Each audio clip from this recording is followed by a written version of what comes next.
কি আমি নিজে খুঁজে খুঁজে তোমার সঙ্গে মোলাকাত করতে আসি? সেটা তো বুঝতেই পারছি, এখন খবরটা কি সেটা তো বলবে। খুব ধুমধাম হবে, লুটতে পারলে একেবারে মালামাল হয়ে যাবে। তাই নাকি? তবে কিন্তু আমি কৃষ্ণনগরে গিয়ে কোনো হুজ্জুতি করতে পারবো না। আগের বার ওই গোপালের পাল্লায় পড়ে আমার চরম বেইজ্জতি হয়েছিল। না না, এবারে আর কৃষ্ণনগরে যেতে হবে না, এখানে বসে বসেই একেবারে হাতে গরম দাম মারতে পারবে। বলো কি? বাহ বাহ বাবা, তবে তো আর কোনো কথাই নেই, একেবারে খাপে ভরে ধপাস ধান। কিন্তু ব্যাপারটা একটু খোলসা করে না বললে তো সব কেমন ধোঁয়া ধোঁয়া লাগছে।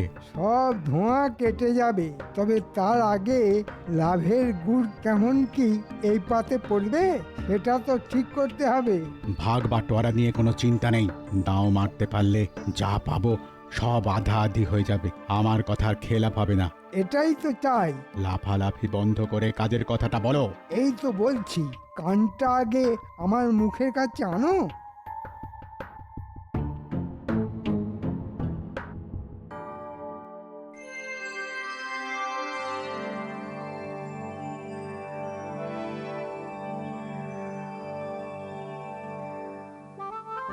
সকাল সকাল মহারাজের এই হাসি মুখ দেখলেই না মনটা কেমন খুশি খুশি হয়ে যায়। এমনিতেই তো মহারাজের মনে এখন খুশির লাড্ডু গড়াগড়ি খাচ্ছে, তাই আমাদের মনটাও খুশিতে একেবারে ভরে যাচ্ছে। আমি তো এখন থেকেই ভেবে অস্থির হয়ে যাচ্ছি যে কতটা মজা করব আর কি কি মজা করব। তা তো বটেই, এমন ভোগের যোগ কি বারবার আসে? আমার তো যেন আনন্দের আর সীমা নেই। তা ঠিক, তা ঠিক, আনন্দ আমারও হচ্ছে বটে। তবে আরো যেটা ভালো লাগছে সেটা হলো এই তোমরা সবাই কেমন চাঁদ পানা মুখ করে বসে আছো, কিন্তু কই তাকে তো দেখছি না। উফ, কি আনন্দ, কি আনন্দ! মহারাজের বিয়ে, মহারাজের বিয়ে! আরে আরে আরে আরে আরে, এই তো গোপাল এসে গেছে। কিন্তু ব্যাপার কি গো, এত নাচানাচি করছো কেন?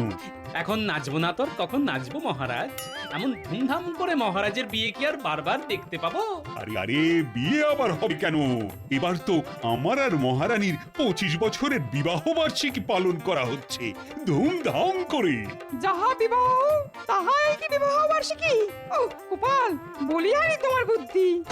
ইয়ার নতুন কি কথা? গোপাল তো বরাবরই বুদ্ধির চাল কুমড়ো, ওর কাছে মুড়ি যা মুড়ি ঘন্ট তার। এটা আপনি একেবারে ঠিক বলেছেন মন্ত্রী মশাই।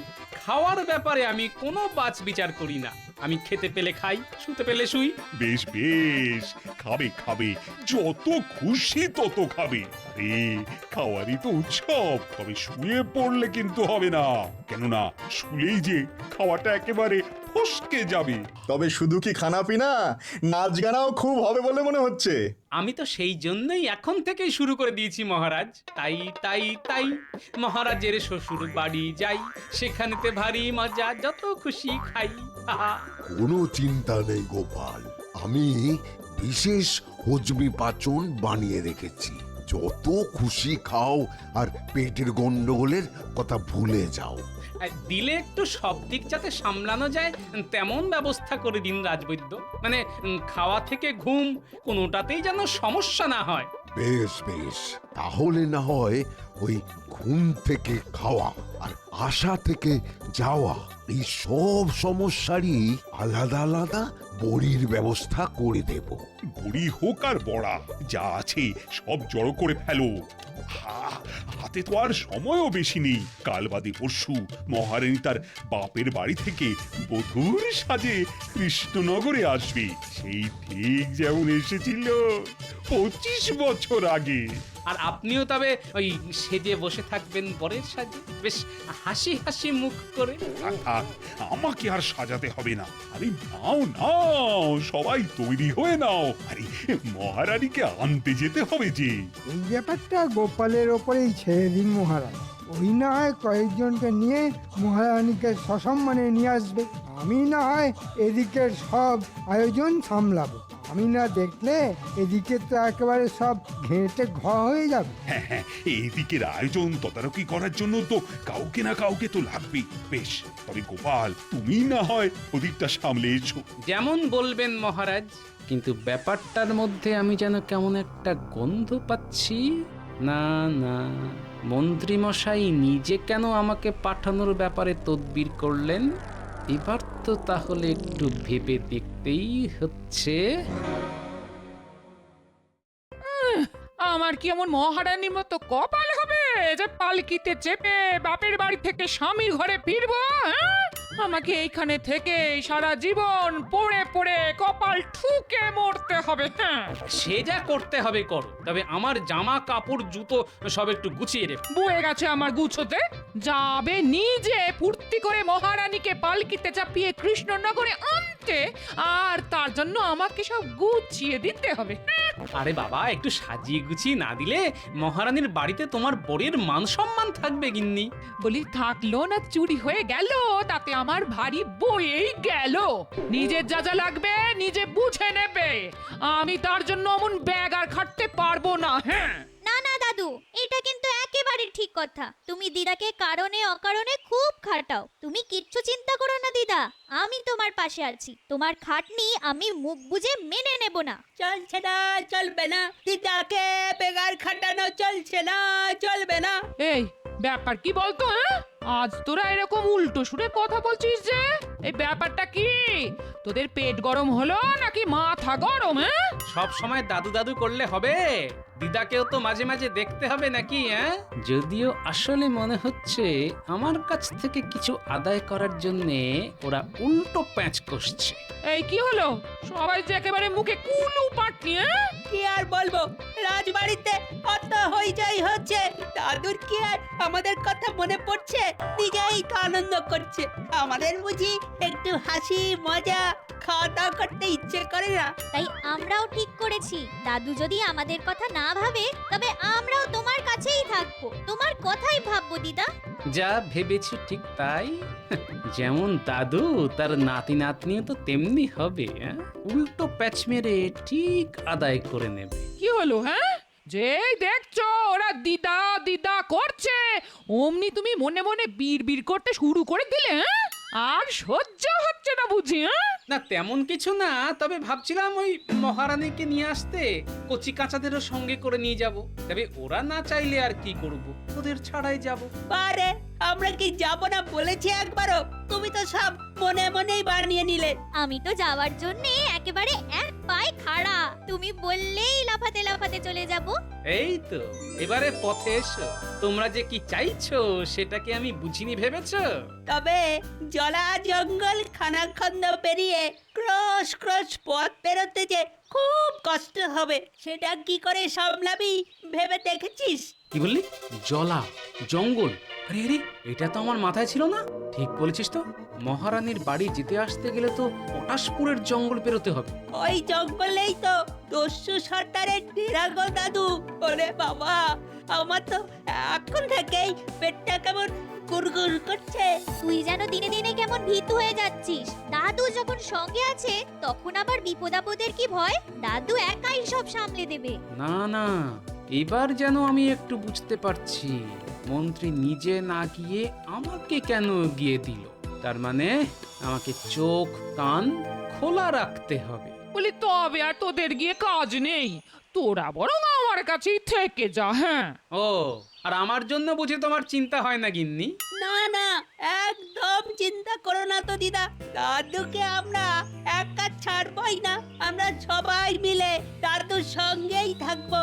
বেশ, তাহলে চল দেখা যাক কোথায় কখন কি হয়।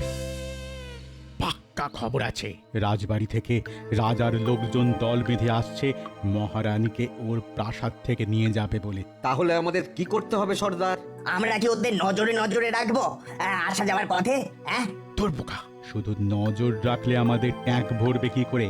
আমাদের তো এই তালে মোটা মাল করে গিড়িয়ে ফেলতে হবে। তাহলে ওরা যখন এই পথ দিয়ে ফিরবে তখনই না হয় ওই ঝাঁপিয়ে পড়ে চোটপাট করে লুটপাট চালাবো। কি বলো সর্দার? আর তারপরে মহারাজের লেঠেল বাহিনীর হাতে কচু কাটা হব। এই রে, এইটা তো মাথায় ছিল না। হ্যাঁ হ্যাঁ হ্যাঁ, তাও তো বটে, মহারানীকে পাহারা দিয়ে নিয়ে যাওয়ার জন্য লোক লস্কর তো লাগবেই। হ্যাঁ, তাহলে আমরা কি করব সর্দার? ছোপ বুঝে কোপ মারবো? না না, যা করার সেটা একেবারে মাথা খাটিয়েই করতে হবে। তার মানে সর্দার মাথা খাটিয়েই ফেলেছে, এবারে শুধু কথা মতো কাজ করলেই কেল্লা ফতে। মাথা তো খাটিয়েছি বটেই, তবে এবার শুধু তককে তককে থাকা। ওরা সবাই আসছে সর্দার। লেটেল বাহিনীর সঙ্গে সাধারণ কিছু প্রজাও আছে দলে। হ্যাঁ হ্যাঁ, তা তো থাকবেই, তেমনই তো কথা ছিল। তাহলে আর দেরি করা যাবে না। নে নে নে, সবাই তৈরি হয়ে নে। ওই লোকজনের ভিড়ে মিশে গিয়ে সবাই মহারানীর প্রাসাদে যাবে। আর তারপরে তোদের কোনো চিন্তা নেই, আমি নিজে থাকবো তোদের সঙ্গে, ঠিক আছে?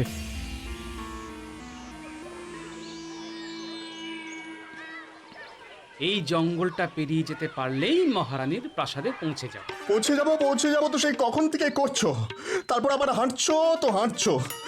বাবারে বাবা, আমি যে আর পারি না। না, এর থেকে মন্ত্রীমশাইয়ের সঙ্গে কৃষ্ণনগর থেকে সবকিছু তদারকি করলেই কাজ দিত। হ্যাঁ, আরে সে কি, এসব আবার কি কথা? এখন এটুকু পথ আসতেই যদি গলদঘর্ম অবস্থা হয়, তবে খ্যাটন করে ফেরার সময় কি হবে? তখন যা হবে হবে। এখন তো হাঁটতে হাঁটতে হাঁটুতে ঠোকাঠুকি লাগছে। ওরে বাবারে, আরে কে কোথায় আছো গো? আমি একটু ঠান্ডা জল খাবো। ওরে বাবা, ওরে বাবা। যার যা খাওয়া সেটা একেবারে মহারানীর প্রাসাদে গিয়েই খাবে। ততক্ষণে খিদেটা জমে একেবারে ক্ষীর হয়ে যাবে। হ্যাঁ, ক্ষীর হোক আর দুধ, খাতির ভালোই হবে। তবে গোপাল যেভাবে নিজেই দায়িত্ব নিয়ে আমাদের তাড়িয়ে তাড়িয়ে নিয়ে যাচ্ছে, তাতে মনে হচ্ছে আমার হাতের বালা লাঠিটাও তোমার হাতে দিয়ে দিই। হ্যাঁ, দেখুন লেঠেল প্রধান, মহারাজ তো আপনাদের বাহিনীর সবার জন্যই এইরকম লাঠির আর বালার ব্যবস্থা করেছেন। বাকিদের জন্য যদি তেমন কিছু ভাবতেন, তবে সাজটাও জমতো আর আর হাতটাও বেশ ভরা ভরা লাগতো। কি করলে কি হতো সেসব কথা এখন থাক না ভাই। চলো চলো, আমরা মহারানীর প্রাসাদে যাই, চলো।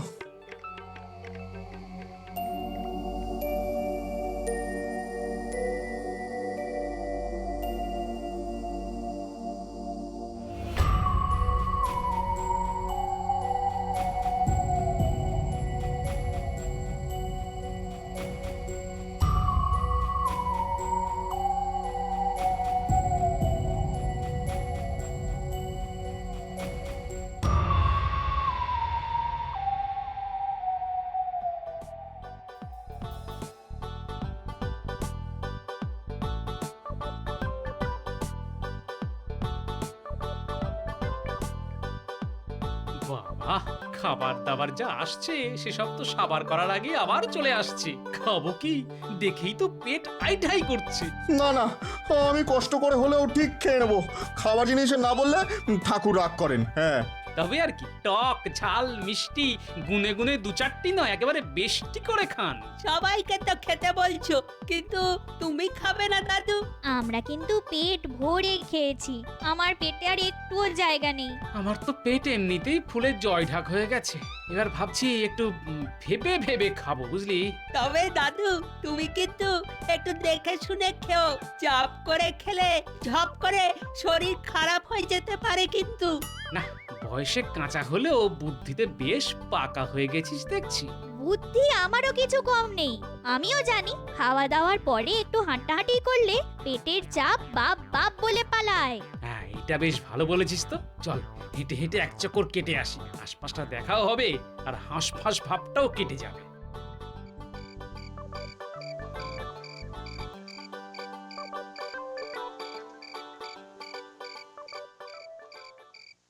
কি সবাই কি ঝুপ করে ঘুমিয়ে পড়লো নাকি? সব কেমন চুপচাপ হয়ে গেছে দেখো। তাই তো দেখছি, ওদিকে আমাদের লোকজনেরাই বা কি করছে কে জানে। কাল সকাল সকালই তো বেরিয়ে পড়তে হবে আমাদের। ওই তো ওদিকের ঘরটায় আছে বলে মনে হচ্ছে সবাই। চলো তো গিয়ে দেখি কি চলছে ওদিকে। কি আবার হবে, দেখবি হাঁক পাক করে খেয়ে লেঠেল আর লোক লস্কররা এখন নাক ডেকে ঘুমোচ্ছে।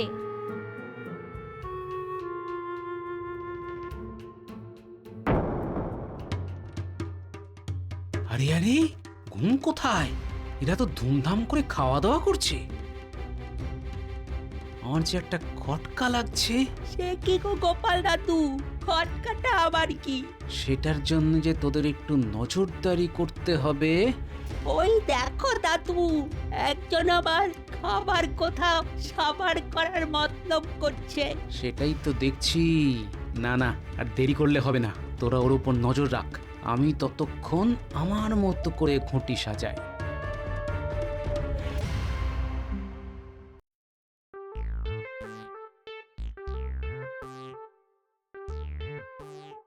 এ কি গো গোপাল দাদু, সব ছেড়ে তুমি এবারেই পান নিয়ে বসলে কেন? না না, মানে হাতের কাছে পান পাতাও ছিল আর মশলাও ছিল, কিন্তু তোরা কি খবর নিয়ে এলি সেটা ঝটপট বলে ফেল দেখি। বাইরের দিকে একটা ছোপে বেশ কয়েকজনকে না হাত মুখ বেঁধে ফেলে রাখা আছে, আর যে লেঠেলটা খাবার নিয়ে গেল সে ওদের পাহারা দিচ্ছে। কিন্তু এসব কি হচ্ছে গোপাল দাদু? মনে হচ্ছে ভেতরে ভেতরে বেশ কিছু একটা ঘোট পাচ্ছে। আমরা তো আবার আড়ি পেতে এটাও শুনলাম যে একজন লেঠেল বলছে যা পাবো মন্ত্রীমশাইয়ের সঙ্গে আধা আধি ভাগ করে নিতে হবে। তার মানে যেটা ভাবছিলাম সেটাই তাই। আর তাই যে আয়োজন করছি সেটাও ঠিকঠাক করে ঠিকঠাক জায়গায় পৌঁছে দিতে হবে। তবে তুমি কি সবাইকে পান খাওয়াবে নাকি দাদু? না না না না, এই পান তো তারাই খাবে যারা ভরপেট খেয়ে এখন আনচান আনচান করছে। এখন শুধু একজন ভৃত্য ডেকে এই সব পান ওই লেঠেলদের ঘরে পৌঁছে দিতে হবে। আজ এই পর্যন্তই, বাকি কাজ কাল সকালে হবে। কি যে হচ্ছে আমি তো কিছুই বুঝতে পারছি না। এদিকে মহারানীর পালকি তৈরি, মহারানী তৈরি সেজে গুজে, আর আমাদের লিটল বাহিনী কিনা নাক ডেকে ঘুম দিচ্ছে। না না না না, আমাদের বাহিনী তো তৈরি আছে মশাই। যারা ঘুমোচ্ছে তারা না হয় ঘুমিয়ে ঘুমিয়ে কৃষ্ণনগরে চলে যাবে। দেখো গোপাল, এরকম সময় তোমার হেয়ালি শুনতে আমার একদম ভালো লাগছে না। হ্যাঁ, আর হেয়ালি শুনে কাজ নেই। ওদিকে মহারানী পালকিতে উঠে পড়েছেন গিয়ে, আর তার সঙ্গে তোমার কথা মতো একটা গরুর গাড়ি বোঝাই করে যারা ঘুম দিচ্ছিল তাদের গুছিয়ে তুলে ফেলা হয়েছে। ব্যাস ব্যাস, তবে আর কি, ব্যবস্থা যখন হয়ে গেছে তখন দেরি না করে তাড়াতাড়ি যাত্রা শুরু করাই তো ভালো।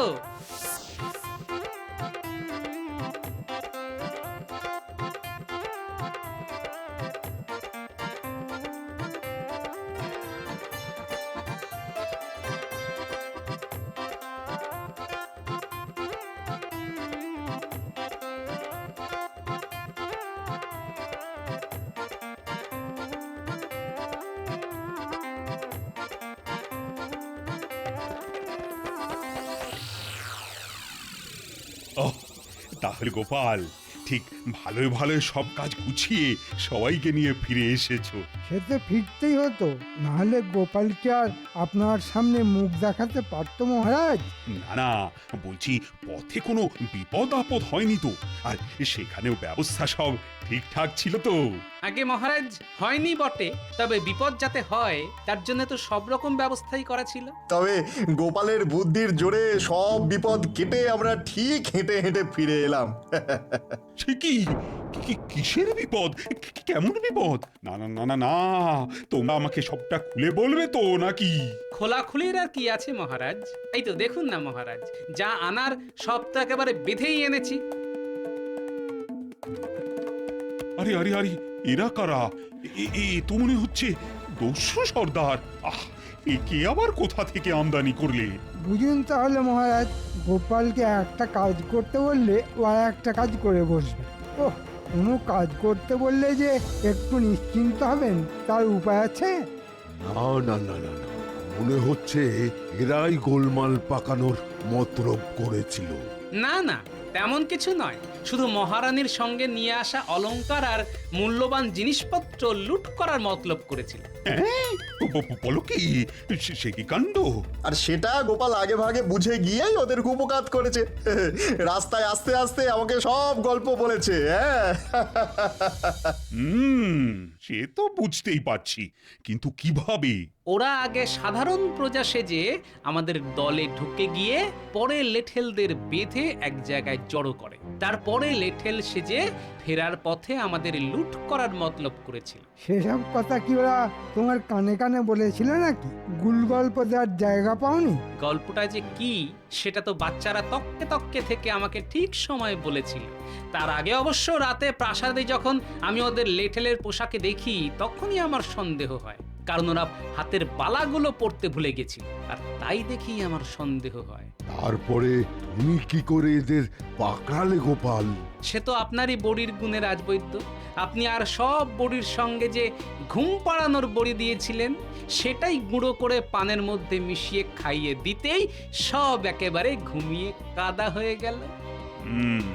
তবে ধরা যখন পড়েছে তখন শাস্তি তো পেতেই হবে। 7 দিন ধরে বেটাদের আচ্ছা করে দুবেলা কান ধরে ওঠবোস করাবো আমি। দেখি দেখি কেমন লুট করার ফন্দি আঁটে আবার। যা দেবেন দিন, তবে শাস্তির অর্ধেকটা কিন্তু মন্ত্রী মশাইকে দেবেন। কেন? এর মধ্যে আবার মন্ত্রী এলো কোথা থেকে? মন্ত্রী মশাই তো এই লুট করার মতলবে এঁটেছিলেন, আমাদের জঙ্গলে গিয়ে সব বলে এসেছিলেন, আর কথা ছিল আমি যা পাবো তার অর্ধেক ভাগ উনি নেবেন। এসব হাবিজাবি কথায় একদম বিশ্বাস করবেন না মহারাজ, সব মিথ্যে কথা।